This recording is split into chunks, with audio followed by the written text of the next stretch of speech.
കേരള പ്രകൃതി സംരക്ഷണ സംഘം പാലക്കാട് ജില്ലാ കമ്മിറ്റിയുടെ ആഭിമുഖ്യത്തിൽ പാലക്കാട് മുട്ടിക്കുളങ്ങര 2ാം ബറ്റാലിയൻ പോലീസ് ക്യാമ്പിൽ വെച്ച് സംഘടിപ്പിച്ച ലോക ഭൗമദിനാചരണത്തിന്റെ ജില്ലാതല ഉദ്ഘാടനം KAP 2nd battalion commandant R Rajesh നിർവഹിച്ചു.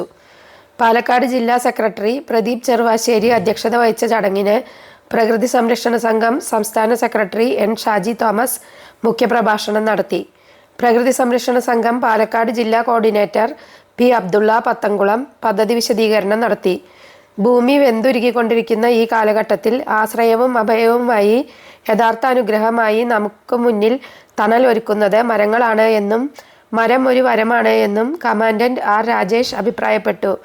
ഏറെ പ്രതീക്ഷകളോടെയും പ്രാർത്ഥനകളോടെയും നല്ല മണ്ണും വെള്ളവും വായുവും അന്തരീക്ഷവും ഉള്ള ഭൂമി അടുത്ത തലമുറകൾക്ക് കൈമാറാൻ ഈ ദിനാചരണം പ്രചോദനമാകട്ടെ എന്നും പ്രത്യാശ പ്രകടിപ്പിച്ചതോടൊപ്പം ഇത്തരം നാടിൻ്റെ നന്മയ്ക്കായുള്ള കാര്യങ്ങൾ കേവലം ഉദ്ഘാടന ദിനങ്ങളിൽ മാത്രം ഒതുങ്ങി നിൽക്കാതെ തുടർ പ്രവർത്തനങ്ങളിലൂടെ മുന്നോട്ട് കൊണ്ടുപോകാൻ കഴിയണമെന്നും അദ്ദേഹം ഉദ്ബോധിപ്പിച്ചു.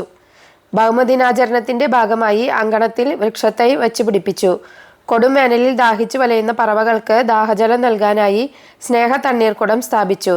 Deputy commandant S Manikandan, assistant കമാൻഡർമാരായ V Pramod, B Edison, S Sini, inspector KM Muhammad Ali, havildar C Nithin തുടങ്ങിയവർ പരിപാടികൾക്ക് നേതൃത്വം നൽകി. 250 പോലീസുകാരും 50 മിനിസ്റ്റീരിയൽ സ്റ്റാഫുകളും പങ്കെടുത്തു.